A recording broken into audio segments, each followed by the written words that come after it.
हम सब जानते हैं कि गांधारी के श्राप के बाद श्री कृष्ण की कहानी का अंत कैसे हुआ। लेकिन उनकी सबसे प्रिय राधा, उनका क्या हुआ? ये एक ऐसी कहानी है जो आप कह सकते हैं वक्त से भी आगे की है। उनके आखिरी पल कैसे थे? क्या थी उनकी आखिरी इच्छा? चलिए आज राधा के उन्हीं आखिरी पलों और उनके हैरान कर देने वाले पुनर्जन्म की इस अनसुनी कहानी में उतरते हैं। तो इसके लिए हमें चलना होगा वृंदावन के एक शांत सूने से कुंज में, जहां उम्र के आखिरी पड़ाव पर पहुंच चुकी राधा अपने अंतिम क्षणों का इंतजार कर रही थीं। सोचिए, कृष्ण के मथुरा चले जाने के बाद राधा बिल्कुल अकेली रह गई थी।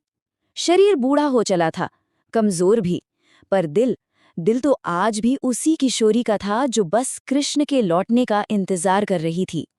गांव वाले उन्हें एक साध्वी की तरह देखते थे, लेकिन उस प्रेम कहानी की गहराई से अनजान थे जिसके वो गवाह बन रहे थे। ये सिर्फ कोई कसम नहीं थी, नहीं, ये तो उनके प्रेम की ताकत का ऐलान था। मतलब वो ऐसे ही नहीं जाने वाली थी। इस दुनिया से उनका जाना एक शर्त पर टिका था, अपने प्रिय से एक आखिरी मुलाकात। ये उस रिश्ते का एक जबरदस्त सबूत था जो किसी भी तरह की भौतिक दूरी से बहुत परे था। और उधर मीलों दूर द्वारका में कृष्ण, जिनके पास दुनिया की हर चीज थी, फिर भी एक खालीपन महसूस कर रहे थे। कहते हैं कि उन्होंने अपनी आंखें बंद की और अपने दिल में राधा की पुकार सुनी। बस उसी पल, एक लम्हे की भी देरी किए बिना, वो अपना राजपाट सब कुछ छोड़कर चल दिए। और जब वो पहुंचे तो उन्होंने सिर्फ एक नाम पुकारा, राधे। बस इतना सुनना था कि राधा की आंखें खुल गईं और कृष्ण को अपने पास देखकर उन्होंने बड़ी शांति से अपना शरीर त्याग दिया। पर रुकिए, ये अंत नहीं था, ये तो एक नई शुरुआत थी। उनके आखिरी शब्द एक वादा थे कि जब भी दुनिया प्रेम का असली मतलब भूल जाएगी, वो लौट कर आएंगी। और राधा का वो वादा, वो हवा में गूंजता रहा, सही वक्त का इंतजार करता रहा। सदियां बीत गईं, दुनिया बदल गई। प्रेम, जो कभी आत्मा का रिश्ता माना जाता था, अब बस दुनियावी इच्छाओं और वासना में उलझ कर रह गया। और अब उस वादे को पूरा करने का वक्त आ गया था। और ये वादा पूरा भी हुआ। बरसाना के पास एक किसान के घर में एक लड़की का जन्म हुआ। नाम था ललिता। लेकिन वो कोई आम बच्ची नहीं थी। सोचिए, बिना सिखाए वो ऐसी बांसुरी बजाती थी कि सुनने वाले मंत्रमुग्ध हो जाते थे। उसे अक्सर सपनों में एक श्याम वर्ण पुरुष दिखता था जो एक दिव्य धुन बजा रहा होता था। और फिर एक दिन एक गुजरते हुए संत की नज़र उस पर पड़ी। उन्होंने ललिता की आंखों में देखा और बस देखते ही पहचान गए। तो जैसे ही ललिता को अपनी असली पहचान का एहसास हुआ, उसकी एक नई यात्रा शुरू हो गई। ये सफ़र सिर्फ खुद को जानने का नहीं था, बल्कि एक बिल्कुल नए जमाने में अपने बिछड़े हुए प्रिय को ढूंढने का था। कृष्ण ने भी दोबारा जन्म लिया था, इस बार एक युवा साधु के रूप में, जिनका नाम था अनंतानंद। वो लोगों को सिखाते थे कि सच्चा प्रेम जिस्म का नहीं, आत्मा का मिलन होता है। ये त्याग और समर्पण का एक रूप है। लेकिन प्रवचन देते हुए भी वो अंदर ही अंदर एक अधूरापन महसूस करते थे।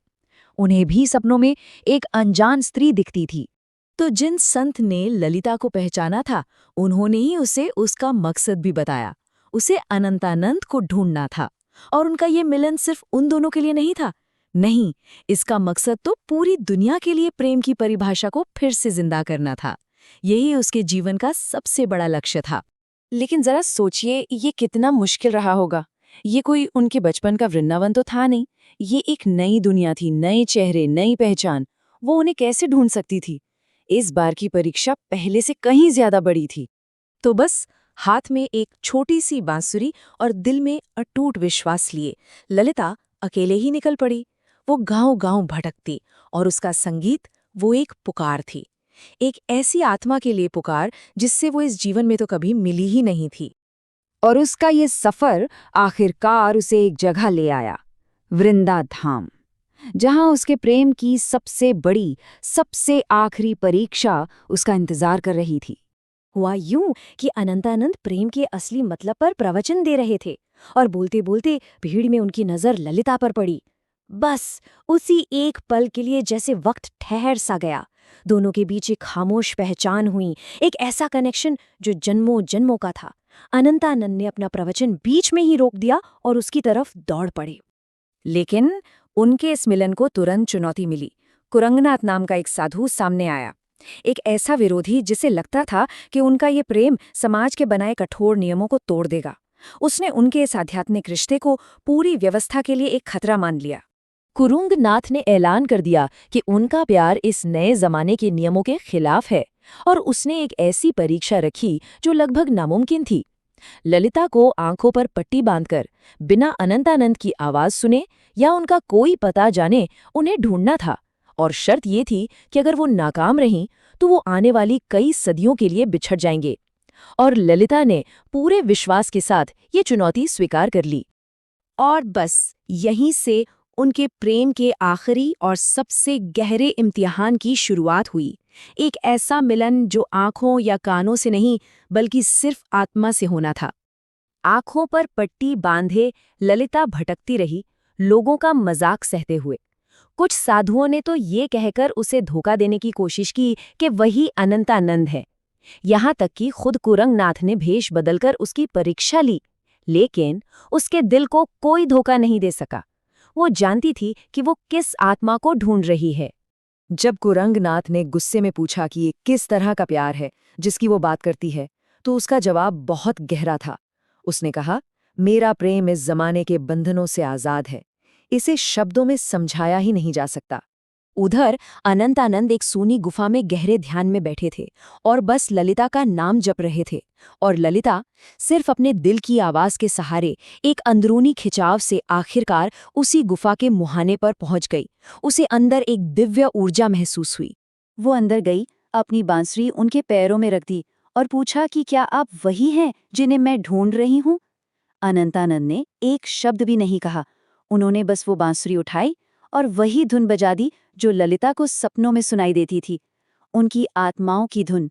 प्रेम साबित हो चुका था, बिना देखे, बिना सुने, बस एक आध्यात्मिक धुन के जरिए। लेकिन एक आखिरी चुनौती अभी बाकी थी, समाज की मंजूरी। राजा के दरबार में उन पर एक साधु की ब्रह्मचर्य की प्रतिज्ञा तोड़ने का इल्जाम लगाया गया। अनंतानंद ने समझाया कि उनका प्रेम आत्माओं का मिलन है, कोई दुनियावी इच्छा नहीं। ललिता ने अपनी नामुमकिन परीक्षा के बारे में बताया। तब राजा को अपनी माँ से सुनी राधा कृष्ण की कहानियां याद आ गई और वो उनके प्रेम की गहराई को समझ गए। उन्होंने उनके प्रेम को शुद्ध घोषित किया और शायद पहली बार समाज ने एक ऐसे प्यार को मंजूरी दी जो उसके अपने ही नियमों से कहीं परे था। और इस तरह सदियों बाद उनकी कहानी पूरी हुई। पर यह हमें एक सवाल के साथ छोड़ जाती है, क्या सच्चे प्रेम को पूरा होने के लिए दुनिया की मंजूरी की जरूरत होती है, या वो अपने आप में ही मुकम्मल है?